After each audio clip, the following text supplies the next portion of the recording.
Selamat datang dalam A Moment with God. Kiranya setiap kita menikmati momen indah bersama Tuhan melalui firman-Nya yang membawa kita mengalami sukacita dan pengharapan di dalam Kristus Yesus.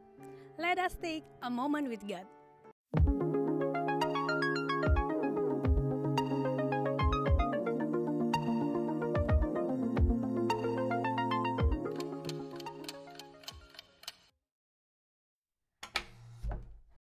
Di zaman ini, kekayaan seringkali dianggap sebagai tolak ukur dari keberhasilan seseorang.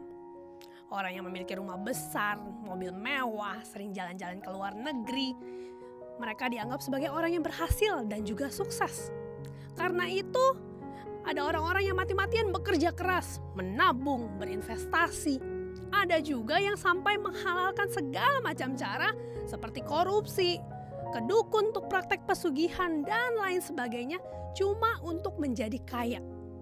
Padahal keberhasilan manusia tidak ditentukan semata-mata dari kekayaan yang dimiliki loh. Malahan kitab Pengkhotbah menuliskan kekayaan itu bisa menjadi sesuatu yang sia-sia. Loh kok bisa? Ya, kekayaan akan menjadi sia-sia karena ketika kita meninggal nanti tidak ada sepeser pun uang yang bisa kita bawa ke sorga.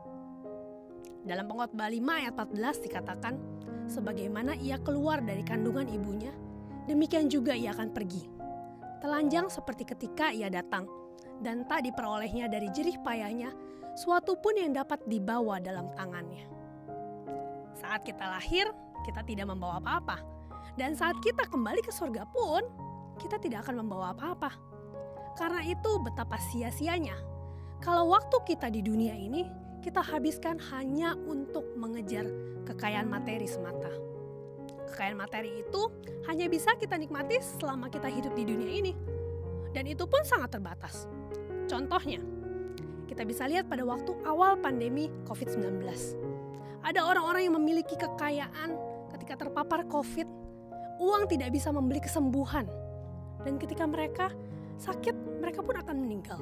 Banyak juga yang punya uang mau beli obat tapi tidak bisa memperoleh obat.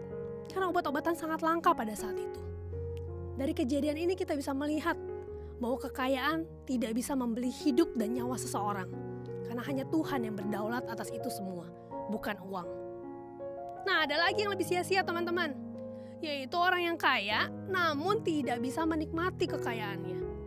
Mereka bekerja keras, memupuk kekayaannya sedari muda, sampai-sampai tidak ada waktu untuk menikmatinya. Tahu-tahu waktunya di dunia ini sudah berakhir. Menyedihkan ya hal seperti itu. Sudah bekerja keras membanting tulang, tetapi tidak sempat menikmati hasil jerih lelahnya.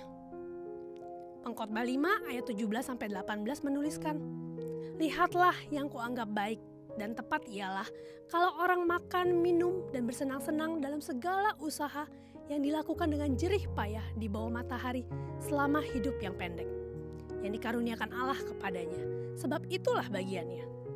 Setiap orang yang dikaruniai Allah kekayaan dan harta benda dan kuasa untuk menikmatinya, untuk menerima bagiannya, dan untuk bersuka cita dalam jerih payahnya. Juga itu pun karunia Allah. Teman-teman, Pengkhotbah menganggap mengejar kekayaan itu sama seperti usaha menjaring angin. Artinya, tidak ada yang bisa kita tangkap dengan tangan kita dan tidak bisa ada yang kita bawa ke sorga. Karena itu, jangan habiskan waktumu hanya untuk memperoleh kekayaan materi.